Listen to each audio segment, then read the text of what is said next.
It's the end of work as you know it. Welcome to WorkEnd, a neurodiversity podcast, a monthly panel discussion exploring the innovative world of neurodivergent individuals redefining work. Join us as we share unique perspectives, experiences, and ideas. Brought to you by Umbrella US and hosted by the fabulous Salena Gavin. This platform features candid conversations with neurodivergent self-advocates and allied community members. Gain firsthand insights into their journeys and discover how ND traits have become powerful assets while challenges continue to be present. Whether you're seeking belonging, inspiration, and new understanding, or aiming to create a more inclusive workspace, WorkEnd, a neurodiversity podcast, offers knowledge, personal stories, and actionable insights. Subscribe today to reshape your perception of work and expend energy in a brand new way. The fuck? Hello, everyone, and welcome to the WorkEnd. And again, I'm your host, the fabulous Salena Gavin. I am an African-American female, and I am currently at my desk in my office. I have a brick, it's actually fake, but a fake brick blue background, which I think is fabulous. Please ignore the 1960s air conditioner.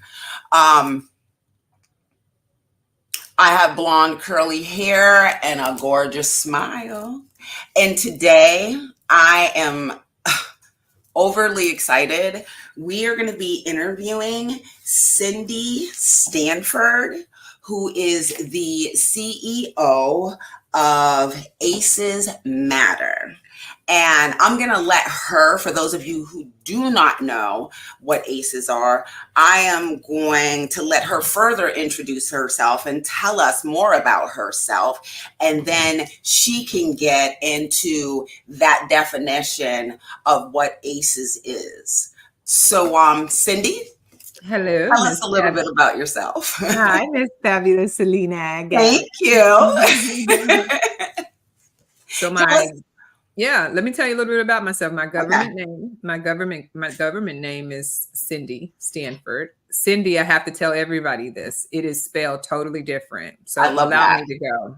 It is C as in Charlie, E as in Edward, N as in Nancy, D as in dog, I as in igloo, and E as in Edward. It happens to be the namesake of my grandmother on my dad's side. Her name was also Cendie, spelled exactly the same way. And for as long as I can remember, I remember being embarrassed about the spelling of my name because it wasn't like the traditional C-I-N-D-Y. And I remember being picked on about it, which you're going to find out soon, bullying is an ace. And I remember being picked on about it in my childhood because people would tell me my name was spelled wrong. And as I investigated and had a chance to get to know my grandmother on my dad's side, I inquired, why is our Cendie spelled this way? Why isn't it spelled the other way, like the other Cendies? And it turns out that her mom at the time wanted her name to be Cendie. But because of slavery and people of color not having access to literacy, her mom spelled her name the best way she could. So I want you guys to imagine her mom was born in the late 1800s, okay? Or had her, so the name has meaning to it. And I just gave you guys another example of an adverse childhood experience, right? So just knowing that my ancestor did not have access to literacy led to the spelling of my name. So Cendie Standford, I founded Aces Matter back in 2020. I am a brown female, often referred to as African American. Today, I am rocking my Beyonce brown black lace weave, honey. I put it on right before the call. I was like, I'm going to pull Wait a minute, you did that yourself? I pulled this on right before the call, honey. Look, I am fabulous. I'm a natural hair person. I tell people, I haven't had a perm on my hair in I don't know how many years. So I just, I like the natural look. And I think just something else to share with you all. I will be 47 times around the solar system this coming summer. And in my office behind me, although the screen is blurred out, what you have behind me is my life, the story of my life. I am surrounded by words and I'm surrounded by books because that's where I find a lot of my happiness, just being able to read and immerse myself in the beauty of language, especially if you're learning new language in terms of emotional intelligent language to speak. So a little bit about myself. Beautiful, beautiful. Now, it's funny when you mentioned about people teasing you about the spelling of your name. And what I remember, because I have the same problem. My name is Salena, so they believe it's Selena, but that is not how it is spelled phonetically. And I had professionals, teachers, adults, well, it's wrong, telling me it's wrong. And I just found that very interesting of how an adult can decide that it's okay to tell a child that their mother spelled their name wrong. Yes. I know we won't spend a whole bunch of time on this, but here's what helped me too, Salena. Now I'm in my adulthood.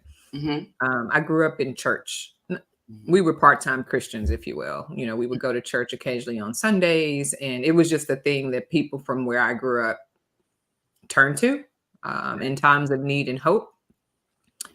And it wasn't until my adulthood that I learned that Jesus, who we were taught about growing up, Jesus, his original name was actually Iesus, because the letter J never existed.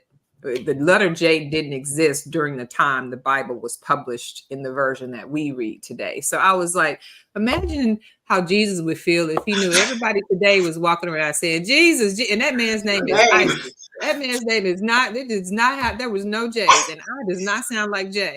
That man's name was Iesus. And here we are. So can you imagine? So I was joking with my mom. I was like, no wonder he ain't never responded to your call, because you've been calling him the wrong name. Wrong name. I love it. I love it.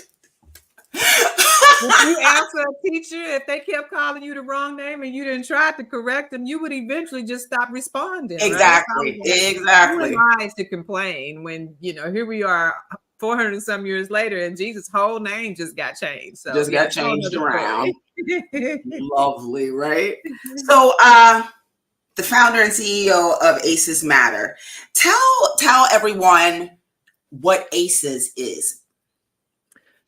I feel like if you're listening and if you're taking in this information in the audience and you're hearing it audio only, the best way to explain ACEs, it's a fancy acronym, which I know AJ it talked about a little bit earlier, but it's a fancy acronym for stuff that we have different names for. Like, oh yeah, my uncle used to smoke crack. What's wrong with that? I used to see my people get high and get drunk. Oh yeah, my mama was depressed growing up, but actually my mama was bipolar growing up. And right now I'm just thinking out loud, thinking about some of the stories that I've heard, but I'm going to get to it.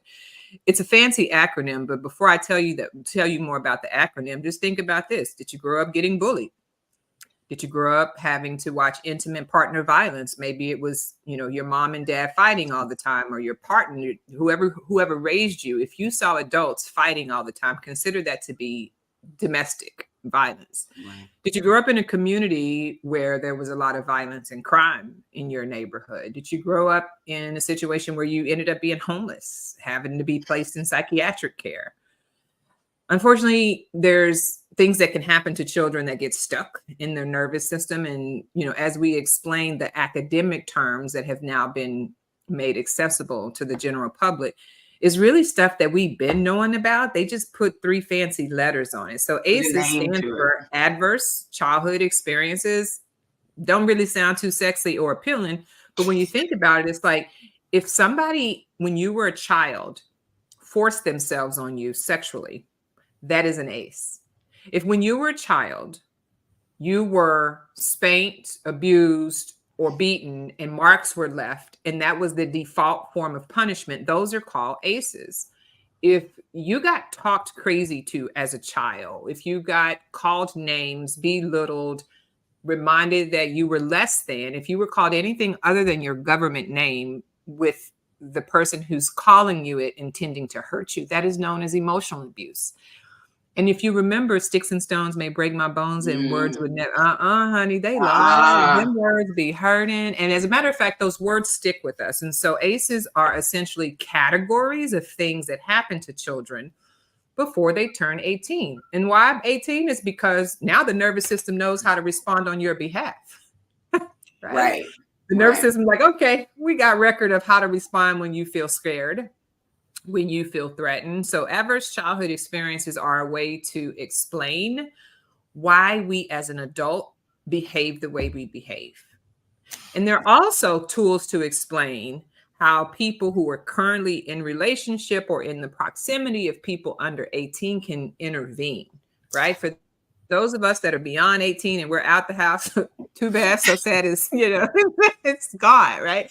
But there's still things that we can do as an adult, right? To get our nervous system to understand that we're not in that same environment that we grew up in. However, more importantly than us is paving a trail for other people who have never heard about this, to understand them intimately enough where when you are in the presence of people under 18, whether they are your own children or somebody else's, you don't take it personally when that kid's nervous system calls you out of your name.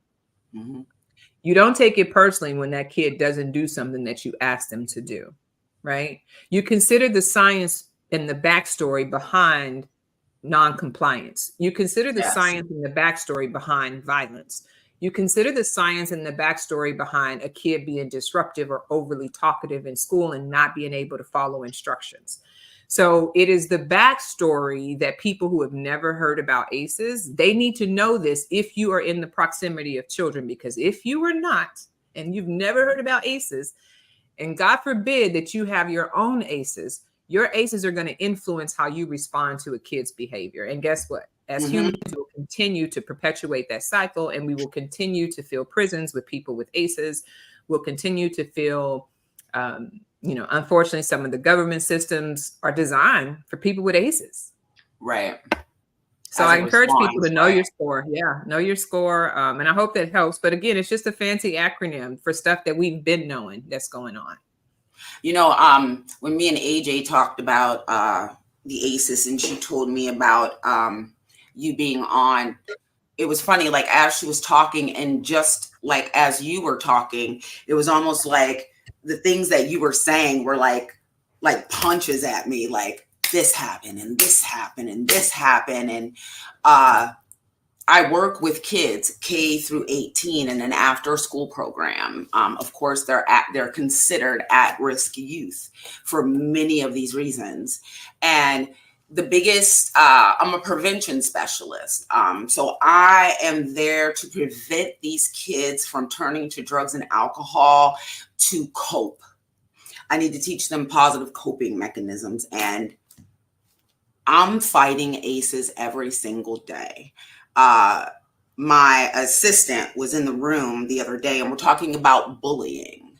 And we're also talking about vaping. And there was a little 8-year-old who my assistant was like, wait a minute. I need you to respond to what she was saying.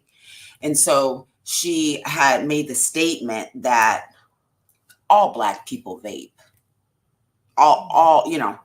and being like a paraprofessional, my assistant, I said, what you have to understand is that in her world, all Black people do vape. Everyone that she has come in contact with that is Black or African American, they vape. She's seen them vape. And this is her world. She hasn't been able to get outside of this world. And I said, but that's why we're here. That's why we're here, to help her get outside of this world and have those positive experiences. But it's so challenging. And can you help me out as to what's the appropriate way to respond when children are utilizing, well, I shouldn't say utilizing like they're some type of tool, but are engaging in manifesting their ACEs? That's a good question. Let me first go on record and say I'm not a therapist. I never even went down the rabbit hole of trying to understand mental illness until mental illness caught up with me back in 2020. So first, I want to, whoever's listening, I'm not a doctor. I'm a person with 14 out of the 15 ACE categories if you were to take the extended version of the ACE test. That in itself prompted me to now answer your question. What do you say? What do you do? For some people like myself, I was like, what? This is not right. So I took my test, got my score. That was the first thing, because what it tells you is my responses to stress, whether it be seeking substances to calm my nerves, whether it be seeking time wasters to calm my nerves, whether it be something where I'm trying to escape through fighting, flying away, freezing, the F's, right? Right. What knowing your score does is it helps activate your subconscious to a level that says, oh, that's why I'm doing this. That's a start, right? It doesn't, don't necessarily fix everything, but for me personally, I was beating myself up thinking it was my fault that I couldn't stop doing X, Y, Z. It must be something wrong with me, right? And the truth is it was, but it was something wrong on the inside that I did not ask for, right? It was the programming, as if we could understand, like I was programmed in a firmament where all I saw was theft, death, killing, kissing, cussing, teen baby. So yeah, it naturally became a part of my reality. That was my firmament. That was what I grew up around. That was what all I could see. And I could not be what I couldn't see. So I would tell people who are working with children with disrupted nervous systems, I dare somebody to call a kid at risk, because a kid is at risk if they don't have a mentally healthy adult around them. You are at risk if you are wealthy and with a bipolar mom that doesn't know how to help you. You are at risk. So any child and any adult for that matter is at risk for further activation if you are in the presence of somebody that don't get this. So yes, you are at risk. So I would say they can be what they can't see. And in situations where you have people make statements that are universal, like all Black people vape. Well, I consider myself to be a person of color and I do not vape, right? Exactly. However, if there was not an intervention in my childhood, which there was a positive intervention in my childhood that happened to happen, and that one teacher grabbed a hold of me in my senior year of high school, use this as an example, because it took one person to change the trajectory of my life. It takes. Yes. This one teacher in my 12th grade year, of all the things that I had seen growing up in my childhood, took notice that if somebody didn't intervene, the talented child that he knew would end up just like the other people that he had seen go through the system. And so if it hadn't been for this one teacher expressing interest in my academics, putting us in his van with 4 other kids and driving us to a university 4 months before we were supposed to graduate high school and showing us that here's what's outside of your community. So that teacher took me on a college field trip in my 12th grade year, because I didn't know where I was going to go after 12th grade. I just figured I'd do like everybody else, get a job, work, And this one teacher, well, God thank him. Oh my goodness. Had he not intervened, who knows where I would be. Me and the 4 kids that he took, me and the other 4 kids that he actually took on that field trip, all of us ended up graduating and moving out that firmament of trauma that we grew up around. Beautiful. And so I would give people the advice is, if you are currently in a situation where you have to be around kids who are very traumatized and don't know it, the best thing you can do for those kids is do the work on yourself, right? As a school principal, I got called out of my name all kind of ways. I was called everything but the child of God, And so at that time, I didn't have the language. So guess what? You had me as a 30-something, 20-something-year-old teacher getting froggy back with the kids, right? Talking noise to me. I'm like, your mama. Da, da, da, da, da, da. And imagine, that's not what kids need to hear. No. So, the advice that I would give for adults is get to know yourself, get to know your ACE score, because it allows you to have more empathy for the things you struggle with, because that is just our body's way of keeping it safe. The flesh on the outside may not feel like, they like what they're doing, but the body's like, this vape just makes me float away, Exactly. And it activates something on the inside that sends this false sense of security to your cells that make you say you're safe when actually you're doing more harm than good. Exactly. As you were talking about when you were mentioning what the ACEs were and giving examples, and I said it was like hitting me like a punch, each one that I identified with. At the same time, I was remembering the positive experiences.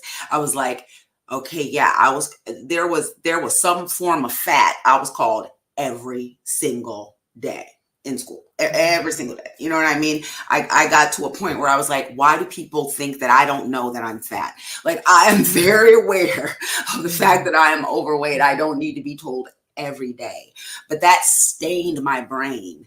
And till this day, if I see one of those males who said those things to me, I revert right back to it. Mm-hmm. And I start to behave that way, behave how I reacted when I was in school around these individuals. Basically what I did was try to disappear. I said, if they don't see me, then they won't hurt me if they don't see me. So I became mute. I didn't speak out. I didn't want anyone to notice me. And it is so hard for me to try in a community center that, is nonprofit. I am struggling to provide these children with those positive experiences. And I guess my question is, how do I do that within the neighborhood? If I don't have the ability, the finances, or the assistance to take the kids out of the community on a regular basis, I definitely can bring the outside in.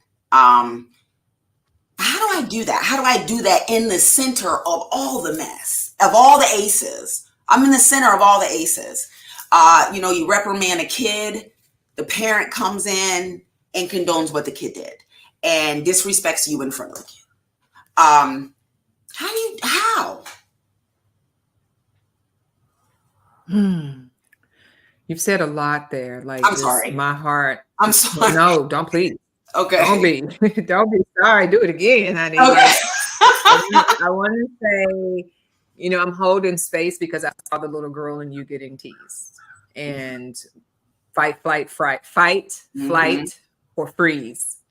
Yep. The 3 new F's is fawn, I like those. fornicate, or feel. So I tell people, now, I'm sorry, AJ, I'm giving these pretty fast, but it's fight. You better get that, AJ. Flight. It's 6 F's. Y'all know, like F6 on your keyboard. It's like the F6 on your keyboard. When our nervous system is reminded, let's say, like you talked about seeing those people who used to tease you. Right. When our nervous system is reminded of something from our past, our flesh, our outside body, that may not necessarily pick up on it, but our nervous system was 10 seconds ahead of us. We got you. They like, oh, don't worry about it. We got you. We got this. We got this one. So what the nervous system does is it's ready to pick up the path of least resistance. How did we respond to this in the past? Because if we can pull that one up, it doesn't require a lot of thinking. And so it sounds like of the 6 F's your body could choose, it chose to flight, to run away or turn the other direction to avoid being seen. Right. So fight, flight, freeze, fawn, fornicate. And then the last one, and not flood, the last one is feel. Feel. Oh. The last one is a new one that I recently learned about, where if we want to trump the way that our nervous system is predicting the response for us, okay, we have to stop and feel that. Why am I wanting to go a different direction when I'm not that little girl anymore? Right. And so that requires the brain to actually stop and think and notice, right? Where the first 5, it'll just by default do it for you. It will fight for you. It will flee for you. It will freeze for you. It will fawn for you. And if you were sexually abused as a child, it might just say, let's go fornicate and get our mind off of all of this stuff, right? Mm-hmm. But if you learn about this and you can catch it in the moment, you can feel that emotion.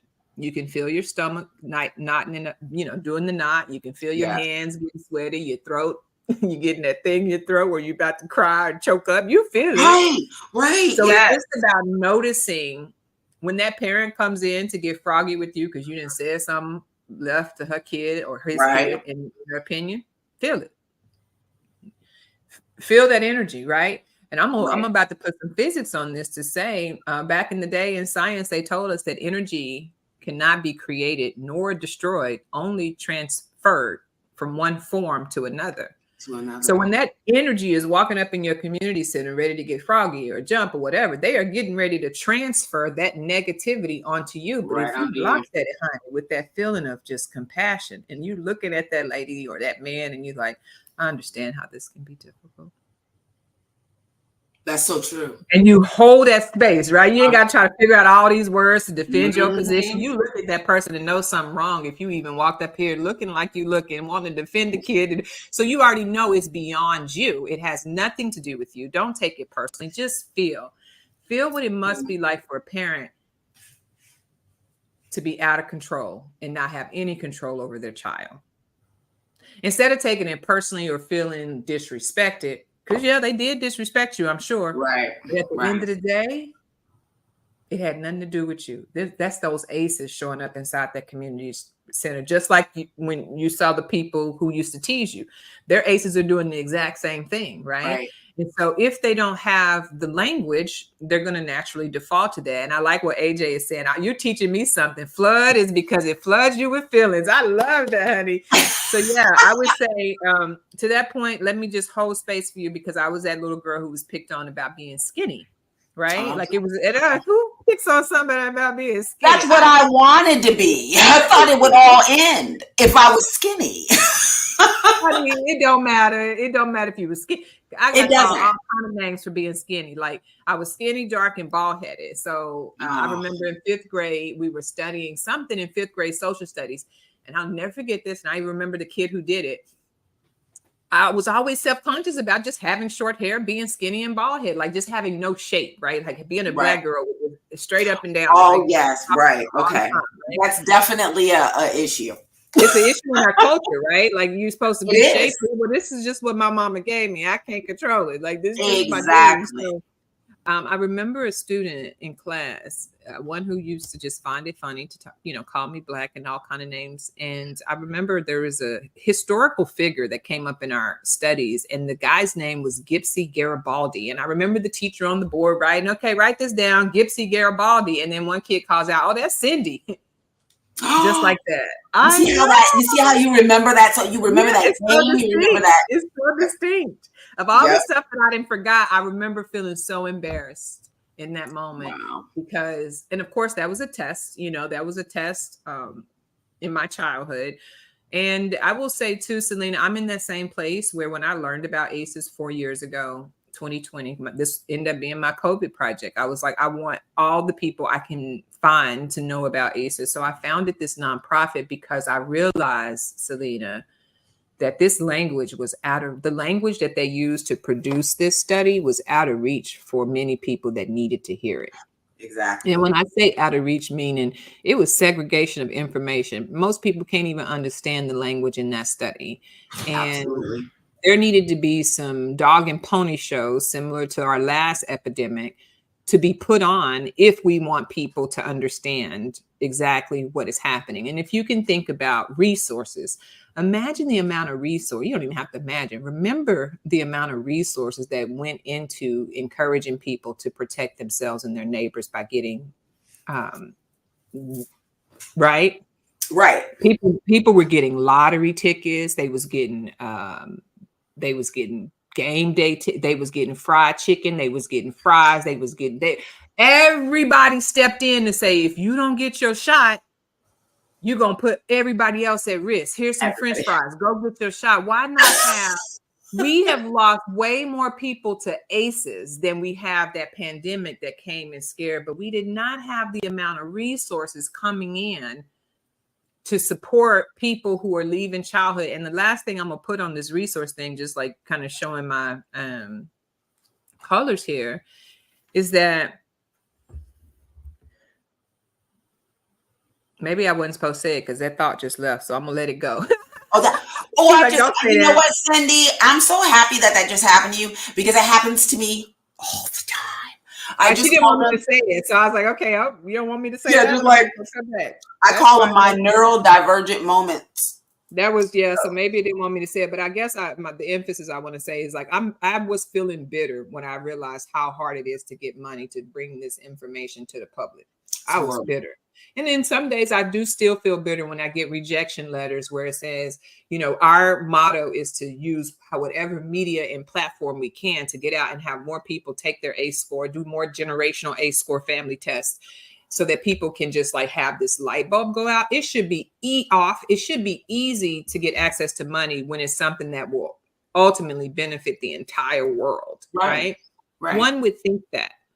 However, it's just not that simple. And because we know that it's not that simple, I'm going to say the solution, Salena, what I'm doing on my end, because I used the first 3 years kicking and screaming, like upset that, I could apply for a grant and get denied, but it goes to a dog shelter. Okay. You know what I'm saying? And again, I like pets. And I also realized that $50,000 went to a dog shelter instead of helping domestic violence survivors and their children. Right. So like just knowing you can apply for as much money as you want until people realize the impact of ignoring ACEs, we're going to continue to get the results that we always get. So in this situation, Salena, I've gotten to the place where I have really grabbed the kahunas of my faith and I just do it. Sometimes I don't have a whole bunch of resources and money to make things happen. And I think by opening up that window of just do it, it may not be Gucci. It may not be all fancy and stuff when people walk in, because guess what? The message is more important than the materials to set up the room. So if we can create small spaces, even in the living rooms of people's houses, go do that. Back in the day, it used to be community gatherings. The neighbors would bring over the drinks and the food. So we've got to find creative ways, just like they did with the lottery tickets, the fried chicken, and all the incentives that they gave people to go do that thing.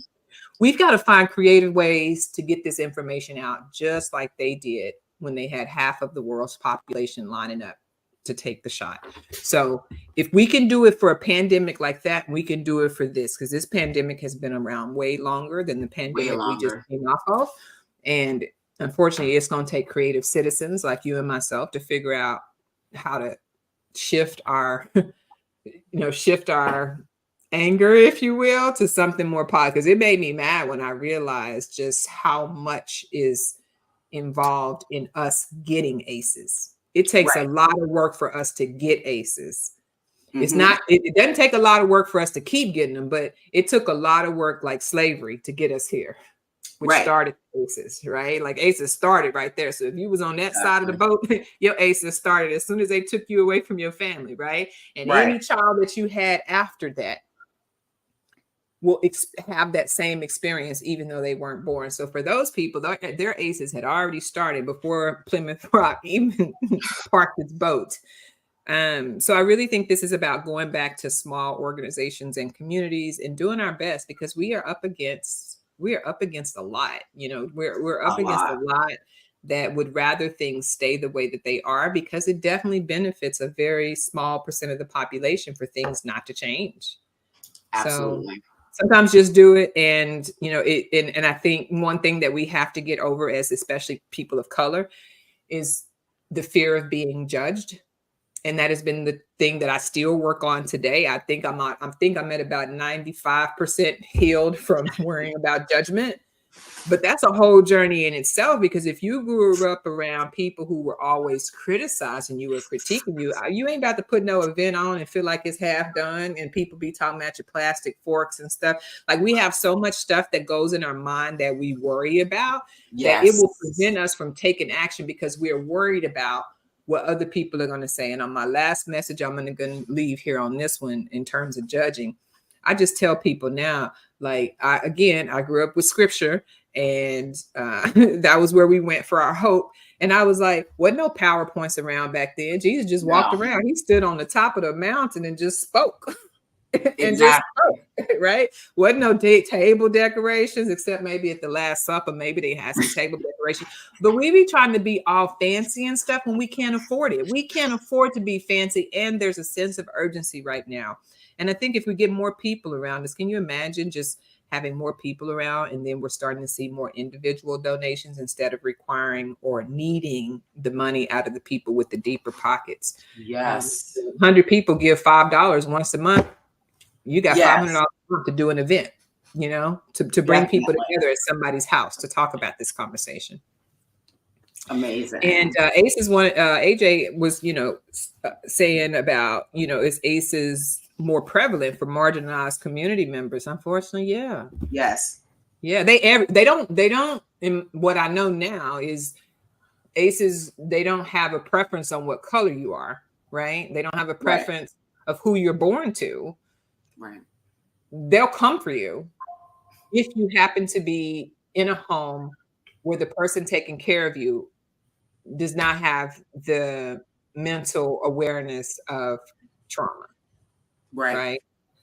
And that's again why I say any child is at risk if they're in the environment where there's ACE categories happening. You don't have to be a certain color, but unfortunately for the people, one, who are in poverty in itself is an ACE. So you starting off behind the goalpost before any other kids.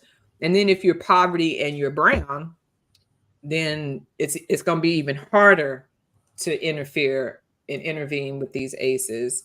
If you're poverty, brown, and you're a girl, then chances are you're going to leave home with at least 6 ACEs. If you're a girl and you're brown and you're poor. Okay. If you're a boy and you're brown and you're poor, chances are you're going to leave that home with a minimum of 4 ACEs. And why is that important?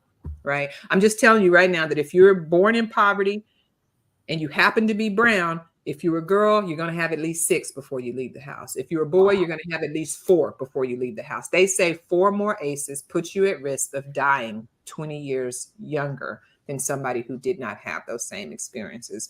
Young women, 6 or more ACEs puts you at risk of developing all types of autoimmune diseases later on in life, cancer. Wow. And even for boys and girls, 4 more ACEs will put you at risk for doing strange things for change. Wow. Meaning you might get into sex work to make ends meet because you don't see another option out. So having 4 more ACEs, being born in poverty, and then being brown puts you on a trajectory of doing strange things for change just to make a living. Man. Strange things that your community accepts. On the outside, and then probably shaming you or judging you on the back end. Oh, right? yeah, definitely.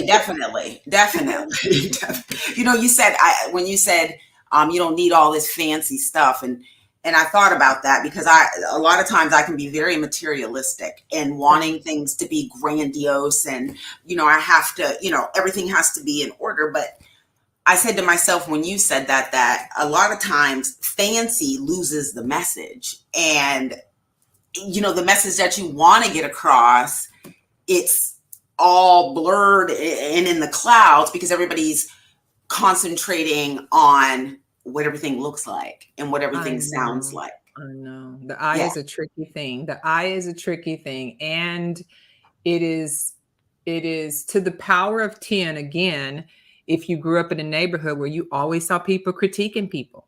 Because, you know, naturally be like, I can't do this because somebody going to critique me for it not being perfect. And unfortunately, it's a system of entertainment that is working just as it was designed, right? You put flashy things in front of poor people and it sets them apart, right? Yes. You put flashy things on TV like rappers with jewelry and big houses, then guess what it does? It makes kids think that that's the way I want to be. So if I got to do some strange things for change to get there, then I'm going to do it. And so it is basically the system working just as it's designed. If we can get people caught up in the fancy, they'll forget the message. Exactly. Right. Exactly. And so, you know, we can, what Mama and them used to say, like, poop or get off the pot. They used to tell us poop or get off all the pot. All these little sayings, right? poop or Do get what off you the got to pot. do right now or get up. Yeah, right. So here's where we have to poop or get off the pot. Positive childhood experiences. And for obviously we got adverse childhood experiences. And so there was this lady who happened to be a Caucasian lady who had a whole bunch of her own ACEs, and she just happened to make it out of her traumatizing situation. She went on to become a doctor. She went on to get her doctorate degree and become a researcher. And she came up with the alternative to ACEs, or the opposite of ACEs, which is positive childhood experiences. Now, here's my disclaimer. Positive childhood experiences does not necessarily mean let's go spend all the money we can on kids. Because again, we back into that same conversation we just had. We trying to put lipstick on a pig, and it's still going to be a pig, even if you put lipstick on it, right? So positive childhood experiences is not just about how much we can spend on a kid, where we can take them shopping. All those things are nice and good. But the best thing you can do for a child is be there when they come home to say, somebody called me fat at school today. Now, depending on who you grew up with, your mama would say, well, you need to lose weight. Or would you rather have a parent that comes back and says, well, how do you feel today? Right. Or you may have a parent that don't know what to do and say, don't worry about what they say. Let's go get some ice cream. Here's a candy bar. Yeah. Here's a candy bar. Right. And so a positive childhood experience, according to Dr. Christina Bedell, who came up with this, she basically said that if we can't change the environment that the children are growing up in, positive childhood experiences can help act as a buffer to all the mess and the noise around it. So an example back to the earlier part, a positive childhood experience for me was that teacher taking a genuine interest in my long-term well-being and taking us on that field trip so that I can see that by going to college and leaving the zip code where I grew up in, I may have a better chance. It wasn't guaranteed because my trauma was definitely going to travel with me. He didn't say that to me at the time, but it was a way out. So I would say the positive childhood experiences, it's a category, it's 7 situations that if we did enough of those things with the children, we are actually giving the nervous system something else to consider. Because if the kids only have negativity to consider, right, the nervous system going to do its job. Okay, we're going to fight, flight, freeze, fornicate, or, so on and so forth. But the positive childhood experiences on the other end is having that caring adult, feeling like you're a part of a community, right? Having these traditions that made you want to do something different in your life. Kids and adults cannot be what they cannot see. We see Gucci, we want Gucci. Definitely. Right. We see Versace, we want Versace, right? If we see drug dealers, then we want the drug dealers' money and the girls and the right? But what if we start seeing more people of color, more people with high ACE scores, more people who have lived in poverty actually take a genuine interest in our well-being? Now we're giving our new little eyes a different reality of, even if I'm growing up in poverty, I don't have to choose this drug. I can actually go to this neighborhood center that offers free meditation or free yoga, which again, some of our Christian people don't believe in yoga because they call it satanic and all that. But still, like giving kids other options beyond the ones that they see are creating positive childhood experiences. I love that. I remember when AJ started talking to me about the ACEs and the positive childhood experiences, I was like, wow, like I could think in my mind, like I'm already doing that. Like I do that every day. Yeah. I'm doing that every day. When I have one of these kids come up to me and ask me for advice or ask me to elaborate on something that I was talking about in group, or I see that bully think twice before they bully anymore. It gives me that excitement because I'm like, those are those positive childhood experiences.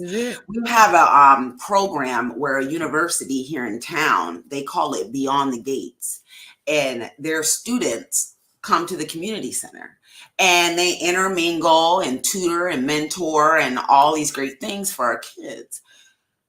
But I proposed, if they're coming beyond the gates, we want to go beyond the projects. Basically, we Mm. want to see your environment. I was like, do you know how impactful that would be for these kids to see you in your environment and be at a university and eat in the, the lounge, where we ate at, where, Yeah, I was yeah. like, that would be amazing for these kids. And I've been pushing that for about a year. Yeah. For about a year, just for us to be able to bring them there so they can see, so they can have a PCE, a positive childhood experience. Yeah. So, but the message I want to give is that I'm never going to stop trying, though. I'm never going to stop sending that email. I'm never going to stop calling. And every time I see a member that works there, oh, I'm mentioning it. Like, that's just who I am. Yeah. And I want everybody to be warriors for PCEs. We have to be. We have to be, so that we can create a better world for our kids. And even if the world is not better, they'll be better in that world and know how to relate and respond appropriately that won't cause them further trauma. That's facts. Yes. That's really good, Salena. That's really good. Thank And you. you know what? For some reason, it's hard. It's hard. Like it's hard, and it's hard for a reason, because what you are doing and will do if you had, let's say, access to unlimited resources, is you will flip this thing on its head. Right. We ain't ready for that. The world ain't ready for that. So we're gonna make you have to work a little bit harder to get that change to do these things. Exactly. But I remember a video of Lady Gaga saying that sometimes you have to you got to keep trying. And she said, you can ask 100 people and all it takes is one. You get 99 no's and all it takes is one. I know I had given y'all that video and we've only got 1 minute, but I thought if we could close with that, that would be a great way for people to see just what you said. Right. You are the light. You don't stop trying. Even when you don't get it right, you only fail when you stop trying. And so I think the video, it's only 55 seconds long, captures what it means to share your light with people who have a backstory.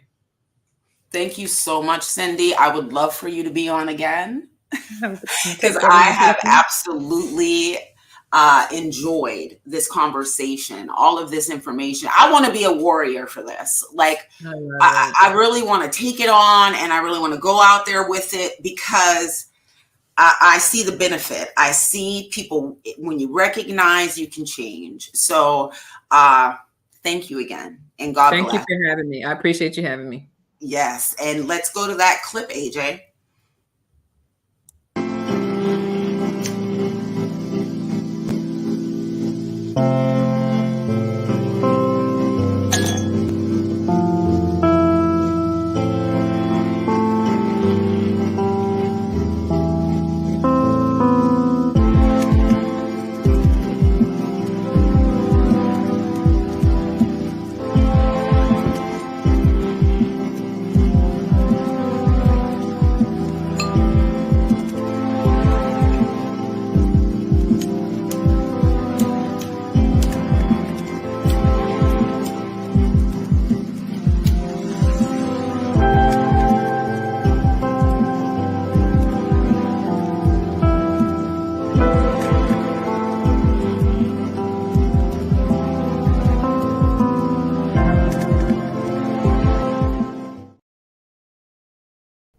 Thanks for listening to The WorkEnd, a neurodiversity podcast, a monthly live panel discussion coming to you every second Thursday, 6:30 p.m. Central. If you or someone you know would like to be a panelist, be sure to let us know by filling out our Share Your Experience form at umbrellaus.org/take-action. If you're catching this live on YouTube, be sure to subscribe to our channel for updates on this and other Umbrella US events. And finally, if you'd like to support the podcast, be sure to leave a rating and review and share with your friends. To donate to Umbrella US and learn all the latest from us, visit us at umbrellaus.org and follow on your favorite social media platform.